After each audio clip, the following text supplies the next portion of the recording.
guys on Twitch. This is Bird for YouTube. This is Random House. Let's begin.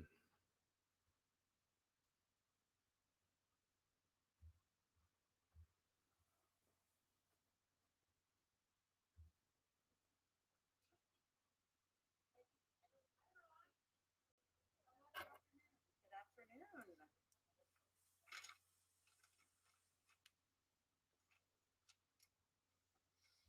We have another special visitor and guest with us here today. The January jobs report, which we all saw came out this morning, is disappointing and underscores the need to act swiftly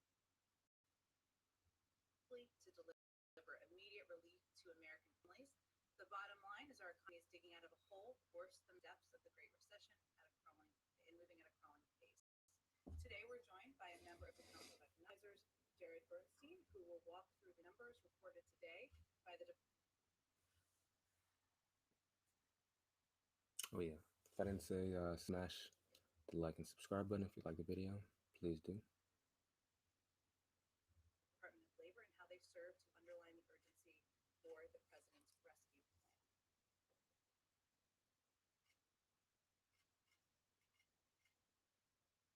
Thanks so much to Jen and the team for helping me be here today.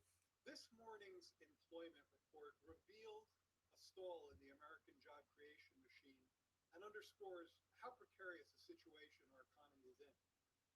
The lack of job growth is a result of our failure to act appropriately in response to this immense dual crisis, and our economy and our families can't afford for us to fail to act once again. Strong relief is urgently and quickly needed to control the virus, get vaccine shots in arms, and finally launch a robust, equitable, and racially inclusive recovery. Getting to the numbers. Shots in everybody's arms. Getting shots in everybody's arms. It's on the list. It's on the checklist. The report, the economy had 49,000 jobs in January after losing 227,000 jobs in December. The 3-month trend, I find it useful to smooth out these monthly numbers over a few months, and the 3-month trend is a weak 29,000 jobs per month. Downward revisions to the data in November and December total 160,000. So those are negative review of those months, earlier reports. And the economy, as I mentioned, has averaged 29,000 jobs over the past 3 months. Now, if you compare that to the trend over the prior 3 months, that trend was closer to 1 million. So you see a real.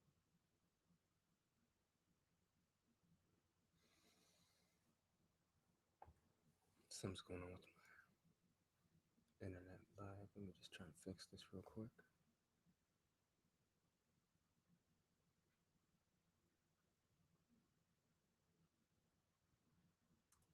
Really very significant downshift in the pace of job creation. This pace is far below the rate necessary to pull us out of the pandemic jobs deficit.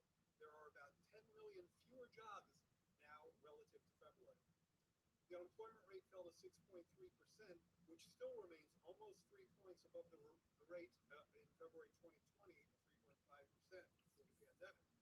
Over the same period, more than 4 million workers have dropped out of the labor force. Drop out of the labor force are not counted in the unemployment rate.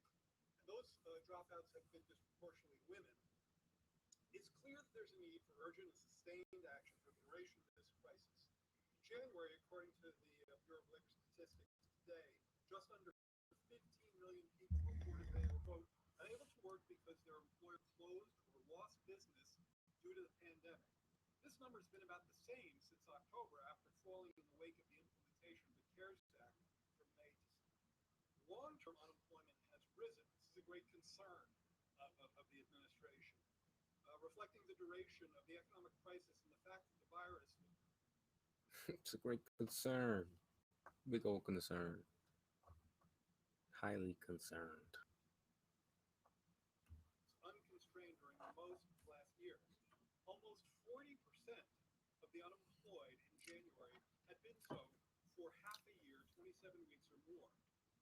This 40%, that's an elevated rate, and it represents a shift from temporary layoffs to permanent unemployment. Workers of color have been more likely to lose their jobs January, the unemployment rate for black workers was 9.2% and was 8.6% for Hispanic workers compared to 5.7% for whites and 6.6% for Asian workers. While the unemployment rate for men and women is relatively similar, women have left the labor force in numbers that are of great concern to us. The employment rate among what we call prime age workers, women 25 to 54, is down 4 percentage points, 2.6 million women since February. This larger decrease for women is unusual in recessions and likely reflects both the industries that this pandemic has hit, tourism, services, face-to-face industries, leisure and hospitality, and increased care responsibilities that have been pulling women out of the labor force. Certain industries have been especially hard hit. As I mentioned, the unemployment rate for leisure and hospitality workers is around 16%. The elevation in long-term unemployment is especially salient since benefits for these workers will expire soon without further congressional action. Today's report is yet another reminder that our economy is still climbing out of a hole deeper than that of the Great Recession and needs additional relief to ensure that the pandemic can be brought under control, families and businesses can stay solid and make it to the other side of this crisis, and that workers can feed their families. I think a lot of people winning on GameStop would be a great relief if these people didn't step in and stop it from going up. That's just my opinion. Keep a roof over their head. With that,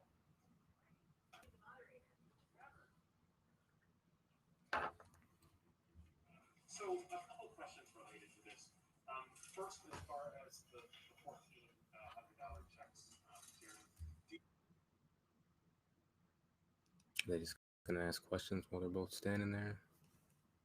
One's at the podium, one's just standing off on the side, very awkwardly.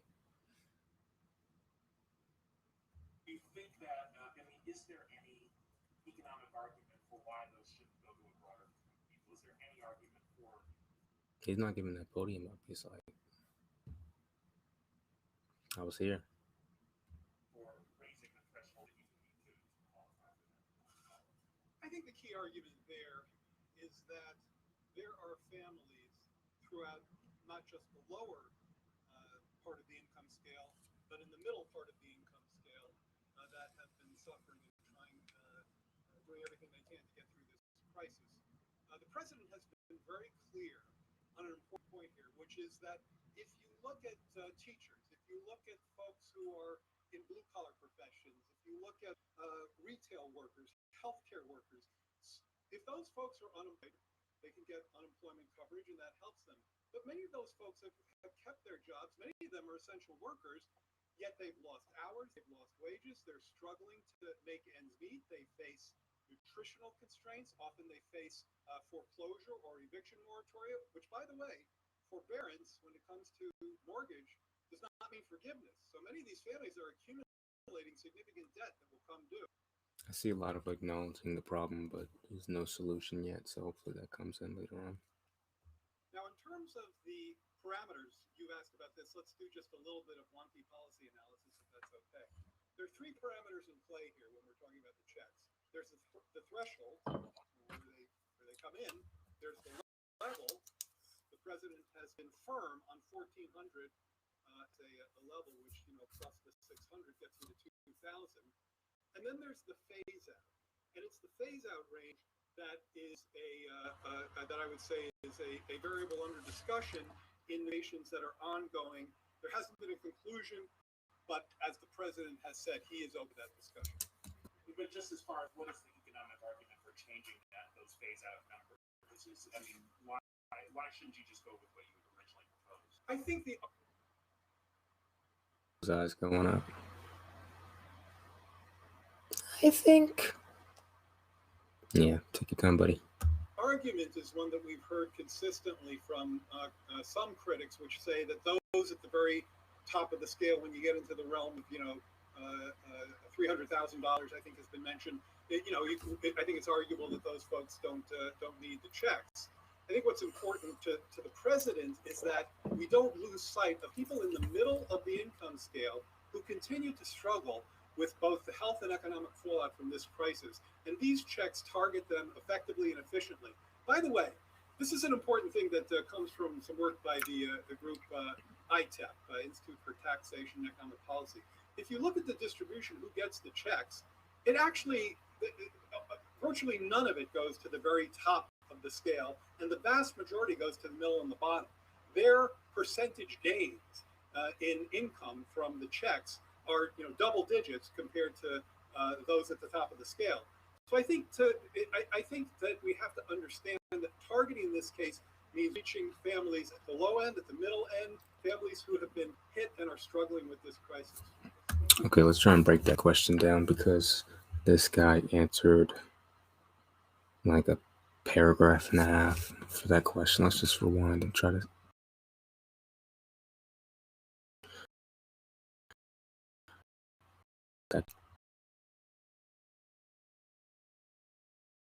And then there's was on the phase out. That I would say is a variable in discussion in negotiations that are ongoing.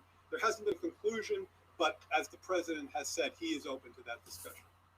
But just as far as what is the economic argument for changing those phase out numbers? I mean, why shouldn't you just go with what you originally? What is the economic argument for changing those phase out numbers?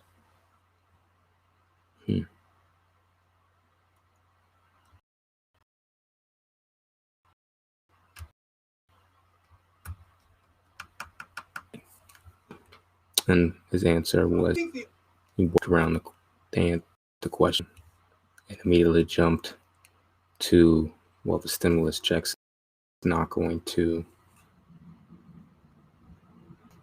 reach the people that are making $300,000 a year and above, even though that's not really what the question was about. I'll let you hear. The argument is and he's followed by with a bunch of bullshit that we've heard consistently from some critics, which say that those at the very top of the scale, when you get into the realm of $300,000, I think has been mentioned. I think it's arguable that those folks don't need the checks. I think what's important to the president, we don't lose sight of people in the middle of the income scale who continue to struggle with both the health and economic fallout from this crisis, and these checks target them effectively and efficiently. By the way, this is an important thing that comes from some work by the group ITEP, Institute for Taxation and Economic Policy. If you look at the distribution, who gets the checks, it actually, virtually none of it goes to the very top of the scale, and the vast majority goes to the middle and the bottom. So again, the question was, why has the phase-out plan changed? Probably, referring to that we were going to get, or they said we were going to get $2,000 stimulus checks, and it really referred to the $600 we already got, and we're only going to be getting $1,400 stimulus checks, which is kind of like a workaround. And this guy keeps on going to people over $300,000 not going to get the checks. We make it very clear that people that don't need the checks aren't going to get the checks. That's not what the question was. Percentage gains in income from the checks are double digits compared to those at the top of the scale. So I think that we have to understand that targeting this case means reaching families at the low end, at the middle end, families who have been hit and are struggling with this crisis. Follow-up question, one more. Do you think that just beyond this bill, that there needs to be more reform around automatic stabilizers, unemployment insurance? Like, do you need to do more so that the next time we hit something like this, we have a solution? The president has on occasion talked about this point and said that if our automatic stabilizers are key to economic indicators or health indicators, that is a potentially useful policy advance. I know that Treasury Secretary Yellen has talked about that as well. Right now, we're kind of past the stage of thinking about. Right now, we're really at a point where we have a package that is calibrated to meet the urgency of the moment, and that's the American Rescue Plan. So that's what we want to focus on. There are all kinds of interesting policy discussions we could and should have, and I think that's one of them. But for now, what we need to do is get this package out there and meet the urgency of the moment. I want to ask you about Hey, if you like the video, please like and subscribe.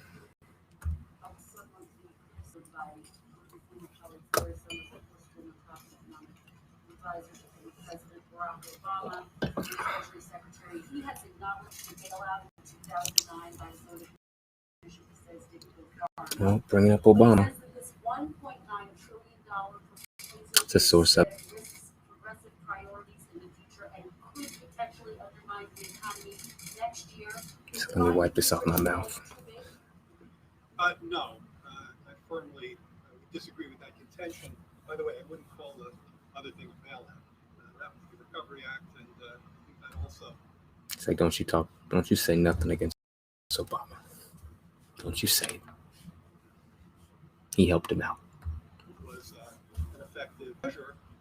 But I think that the idea now is that we have to hit back hard, we have to hit back strong, if we're going to finally put this dual crisis of the pandemic and the economic pain that it has engendered behind us.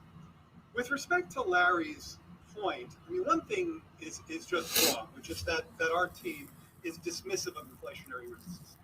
We've constantly argued that the risks of doing too little are far greater than the risk of going big, providing families and businesses with the relief they need to finally put this virus behind us. Second, I want to quote Fed Chair Jerome Powell, who strongly reiterated this view the other day, I think it was just a week or so ago, that inflationary risks are also asymmetric right now. When asked about this precise trade-off that you're asking me about, he said, and I'm quoting, "I'm much more worried about falling short of a complete recovery and losing people's careers and lives that they built because they don't get back to work in time. I'm more concerned about the damage that will do, not just to their lives, but to the United States economy, to the productive capacity of the economy. I'm more concerned about that than about the possibility which exists of higher inflation." So this is risk management. This is balancing risk. And in our view, the risks of doing too little are far greater than the risks of doing too much. One more question. The Senate moved forward with a measure that did not include an increase in the minimum wage. Has President Biden come to a determination that that's not going to be part of the final package in order to get this passed, in order to get the Democratic support?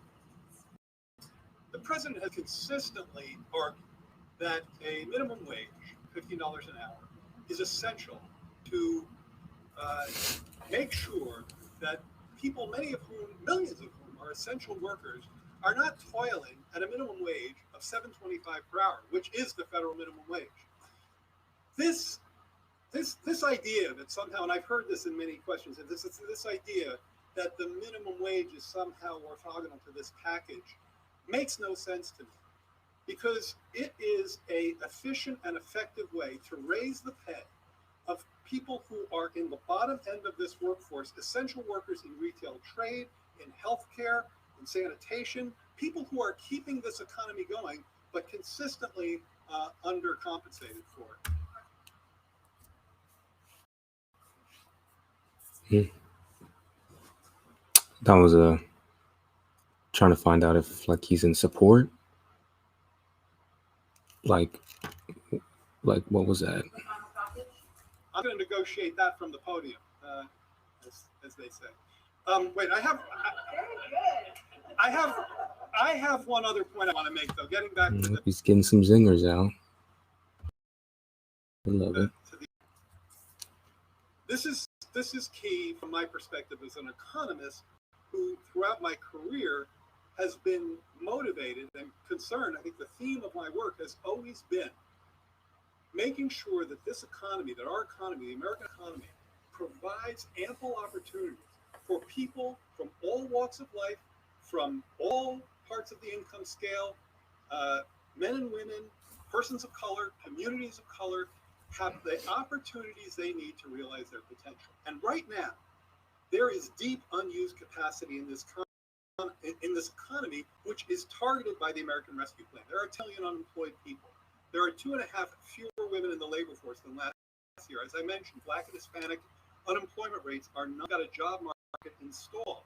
The risk is a deflationary risk, which motivates us to go home or to go big or to go home. And the costs of inaction, of not addressing these risks, are too steep and too costly to these vulnerable groups relative to the likelihood of overheating. That's the way I think about it. Thank you. Just one more. Look at that face.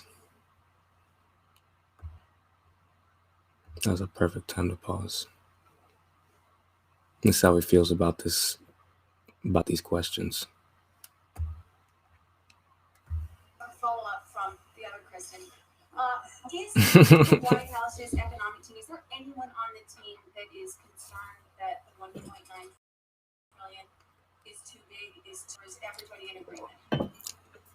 The White House economic team is in complete consensus on the urgency of the need for this American Rescue Plan, and in complete solidarity on the calibration of this plan, that it's of the magnitude to meet the challenges we face. Again, with respect to Larry and his piece, it's just flat out wrong that our team is, quote, dismissive of inflationary risks. Janet Yellen is our Treasury Secretary, okay? She knows a little something about inflationary risks and has tracked that kind of... Janet Yellen, he's name dropping. Putting parentheses in there. No disrespect, but in all disrespect. That's what he means. Has tracked that economic issue forever. I just quoted from you from Jerome Powell, whose job is to manage that risk against the risk of slack in the job market, against the risk of persistent unemployment, against the risk of people getting stuck in joblessness so they can't get back out and get back into the job market, against the risk of scarring in the economy, meaning not doing enough about current damages so that they become permanent damages. That people can't if anybody wants to know what wine I'm drinking, it is. Give me a second.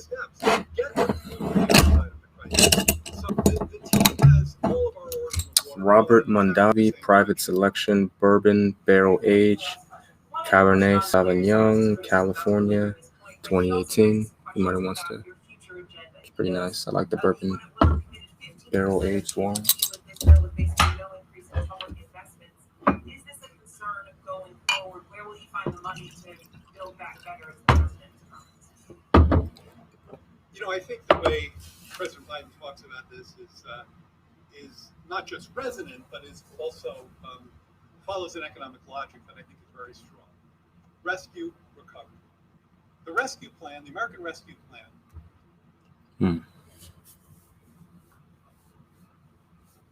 gets this economy and the families and the businesses in it to the other side of this crisis by finally controlling the virus, producing and distributing the vaccine, giving people the relief they need to get to the other side.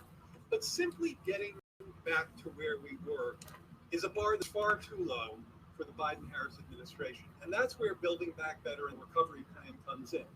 These are structural changes, by the way, many of which, as the president has said, permanent programs should be paid for. So these are structural programs that, not in a cyclical sense, dealing with getting to the other side of the crisis, but deal with the structural challenges we face in climate, in education, in care, in poverty, in racial discrimination. And I am, an infrastructure, I am wholly confident in this president and this administration's ability to go forth and make a strong case for rescue now, get the economy to the other side of the crisis, pursue the...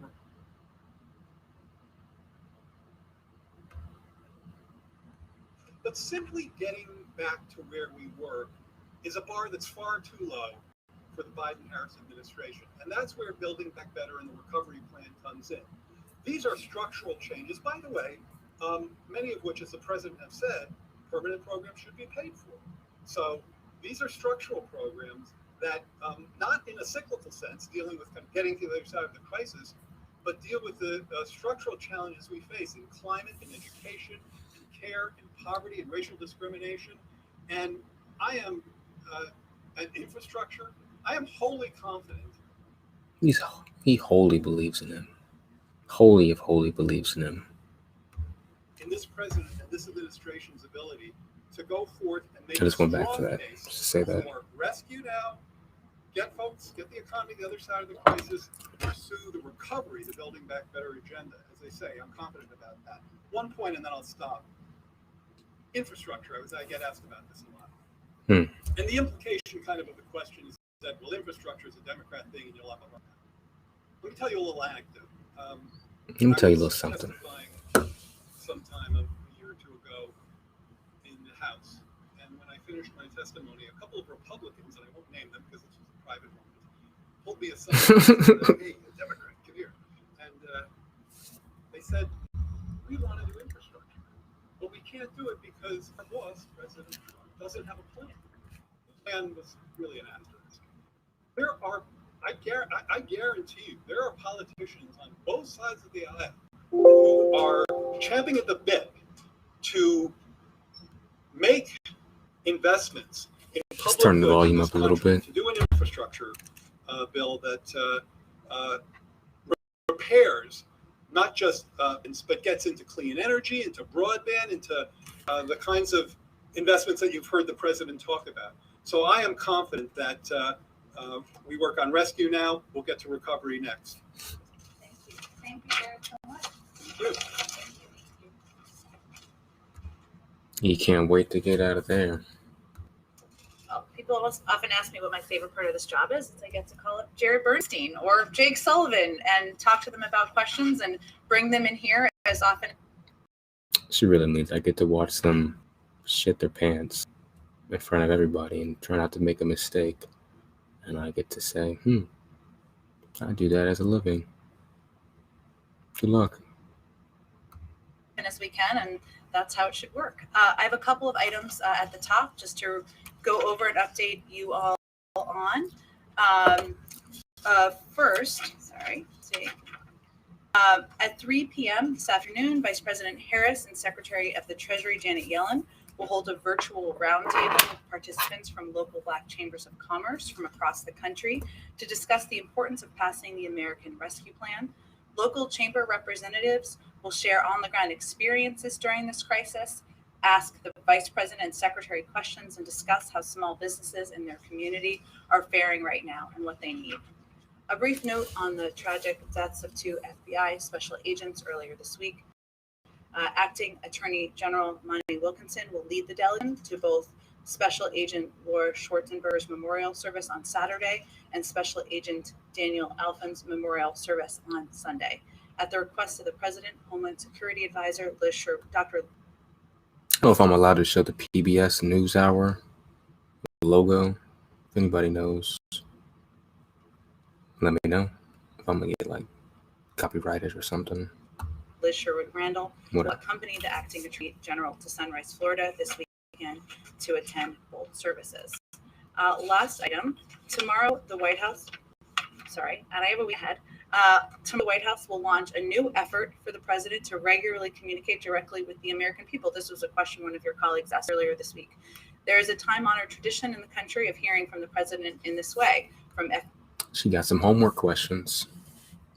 FDR's fireside chats to Ronald Reagan establishing the weekly presidential radio address. President Biden will continue that tradition, and we expect it to take on a variety of forms. The inaugural edition will be a conversation between the President and Michelle, who lives in rural California and lost her job at a startup clothing company because of the pandemic. Look for that tomorrow on the White House digital channels. Finally, next week, the President will be focused on engaging with bipartisan groups on the American Rescue Plan and other key priorities, including current vaccine distribution and national security. On Monday, he will virtually tour a vaccination center. On Wednesday, he will visit the Pentagon to meet with the Secretary of Defense. And on Thursday, President Biden will visit the National Institutes of Health. So with that, Zeke. Okay, a couple of Ready to go. Let's see how she responds. I feel like she's gonna, well, not gonna, but she just has been handling much better than a lot of other people have, a lot of other press secretaries. Let's see how it starts. questions for you. Why is the president going to Delaware this weekend? from Delaware and has a home there and is going to spend the weekend with his wife and family there. The guidance from the Centers for Disease Control. So dumb. Going to his home state. Prevention, as you know, in the White House briefing just a couple of hours ago, was big X over airplanes. People should avoid travel. Is there an exception to that policy? Well, the key, Zeke, is ensuring that people don't take steps to make others vulnerable in our effort to get the pandemic under control. As you know, any president of the United States, Democrat or Republican, obviously takes Air Force One, a private plane. Oh man, I was thinking the same thing. Like, do they travel? He's flying an Air Force One. Like, has like 3 helicopters. He can just.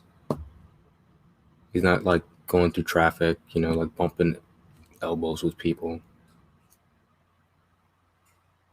Getting chopping up in his Air Force One. Come on now. Travel. Delaware is his home, and so he looks forward to spending the weekend there and some time with his family. Changing gears a little bit. We know that the president's been vaccinated. Has he been receiving regular tests for coronavirus while he's been here at the White House? We haven't seen since the transition sort of not being on his testing. I'm happy to get back to you on that when we provide an update. He has, as you know, received his second vaccine. She's like, I got another homework question. I'll get back to you in a week. Like I did that first question I answered. Vaccination, which was done in public. I was in a project a couple weeks ago. You were asked about the president's policies towards federal executions. Does the president plan to put in place a blanket federal moratorium again? The president has spoken about his opposition to the death penalty in the past, but I don't have anything to predict for you or preview for you in terms of additional steps. Just one last, I'm sorry, I'm not the speech. It's okay. It's Friday. We got to get it all out. There's a very different tone from the president. So when so much different. Like he's like staring at them like your 6th grade teacher and you cheated on a test. And she's just like, so how'd you get that answer? Tell the whole class. Eyes bulging out of her head. Like compared to the last guy who was just kind of flustered, kind of getting angry. She's just like coming at them while they're asking questions. She's just like nailing them. It's kind of ridiculous. when did the president Props to her. recognize that continuing to negotiate with Republicans wasn't going to lead him anywhere? He decided to embrace his proposal and get on board the train before it leaves the station. It seems like the time for negotiation is over. It's now that the president trying to get. Well, I wouldn't say that's an accurate characterization of his view or the view of any of us. Just to note, even as the package is moving through a reconciliation process, there is a great deal of time. The process enables for time for negotiations through committee work, which will happen next week. And also the majority of reconciliation bills in the past have been bipartisan. And so we certainly are hopeful that there will be opportunities for amendments from Republicans, amendments from others across the board to be a part of this process moving forward. Go ahead, Christine. If I could actually just follow up with you and just read some of what President Biden said today. He said, if I have to choose between getting help right now. That smile was such a fake smile. I'm just going to rewind and look at that. She's done it a lot of times. It's like her counter move when people ask stupid questions or anything she thinks stupid. Hits them with like a little. Many of us, just to note, even like as a the Lightning package McQueen is smile. moving through a reconciliation process, there is a great deal of time. The process Followed up with enables for time a for non-amused negotiations face. through committee work, which will happen next week.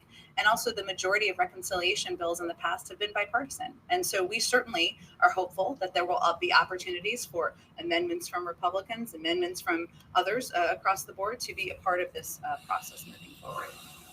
Go ahead, Christine. If I could actually just follow up with you and just read some of what Right here. President Biden said today. He said, if I have to choose between getting help right now to Americans who are hurting so badly and getting bogged down in a lengthy negotiation or compromising on a bill that's not up to the crisis, that's an easy choice. I'm going to help the American people who are hurting now. So Has he resigned himself to the fact that he's going to have to use reconciliation and move forward?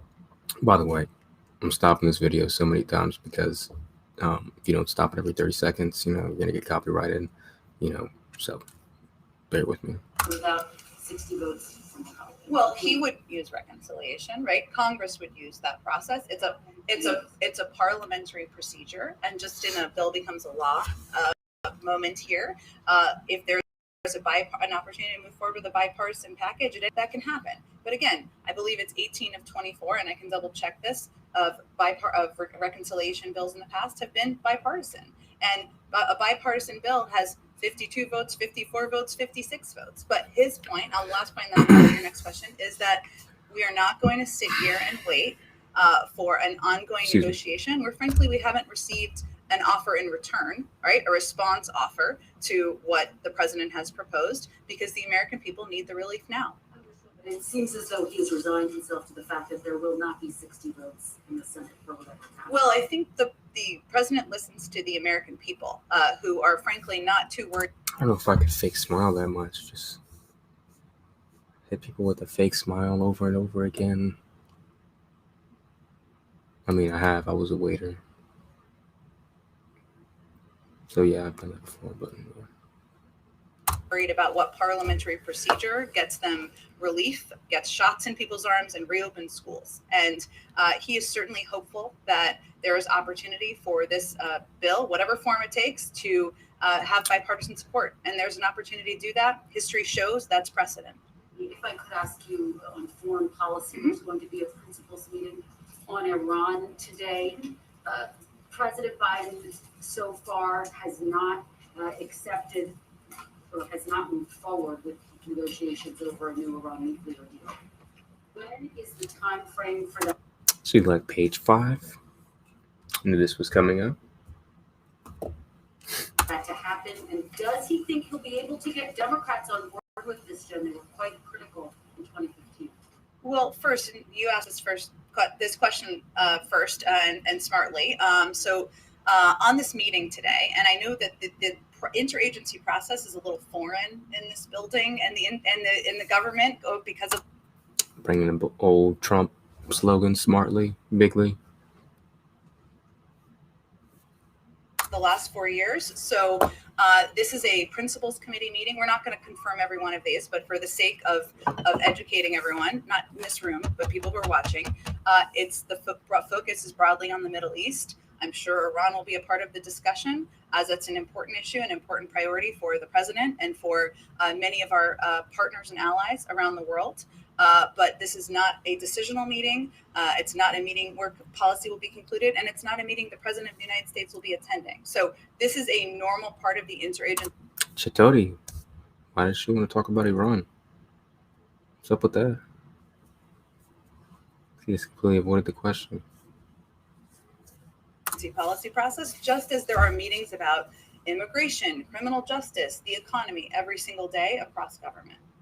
But on the topic of Iran, understood, given that you say Iran will be raised in this meeting, is there a timeline for when President Biden would like to try to come back to the table and get a deal on the Iran?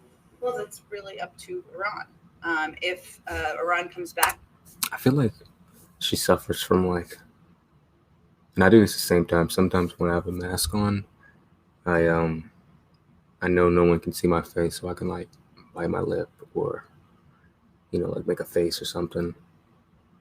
I feel like she has that even when she has the mask on, where she just keeps on aggressively, sarcastically smiling at people to the point where it really looks like out of place. back into full compliance with the obligations under the JCPOA, the Iran nuclear deal, just for people who don't like acronyms. I personally hate them, but the United States would do the same and then use that as a platform to build a longer and stronger agreement that also addresses other areas of concern. But that will be done in partnership with our P5+1 partners and also through consultation with Congress. And I know I keep saying this, but we are still only 2.5 weeks into the administration. So this is part of how the interagency process should work, where senior members of the national security team are meeting and engaging about a range of issues in the Middle East. And those. But otherwise, it's in Iran's court to comply. Go ahead. Thank you, Jen. One more foreign policy question.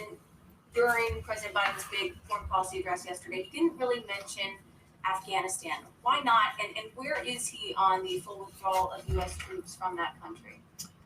Well, I appreciate your question because it was not meant to be a comprehensive foreign policy. It's like an old strategy when someone really hates a question, you say, that's a great question. I appreciate your question. It's a great, smart question, usually. Sometimes it's genuine, but I feel like most of the time it's like it's a sarcastic response. If you have any ideas for any reaction videos, please comment, send a message or anything. I'll do my best to try to make any kind of reaction videos that people want. Just let me know. Policy speech, and he will have a lot more to say about foreign policy and his approach to national security in the weeks ahead. But there were a lot of topics that weren't discussed because it wasn't designed to give the overarching Biden doctrine or give his comprehensive view on every issue globally, in part because there are interagency processes that will be ongoing. Consultations with our partners and allies are a key part of our policy development, as is consultations with members of Congress. So there's nothing I have in terms of an update as it relates to Afghanistan at this point in time, but he will have more to say on foreign policy in the weeks ahead. Okay. What is being done about what is being done? What could be done to provide COVID testing to migrants at the border? Because right now the U.S. Customs and Border Protection is saying that they're having to catch and release some migrants without giving them any kind of COVID test before they're entering the community. So what is being done? What could be done? Are you suggesting they're letting people in across the border without testing them, or just tell me a little What are you suggesting? bit more That about they're what you're saying? being released. They're having to, because of the executive order that the president signed earlier this week, Which executive? Which one? rescinding President Oh, Trump's she's looking for the policy, paper. which what is being done about Let me go back. what is being done, what could be done to provide COVID testing She didn't like that question, and what she did was she just got had a lot of attitude, and pretty much she was trying to gather time. I use this strategy sometimes where, you just, you're kind of caught off guard. So you say, what are you saying? What are you saying? You know what they're saying. Just trying to give yourself enough time to make a good response.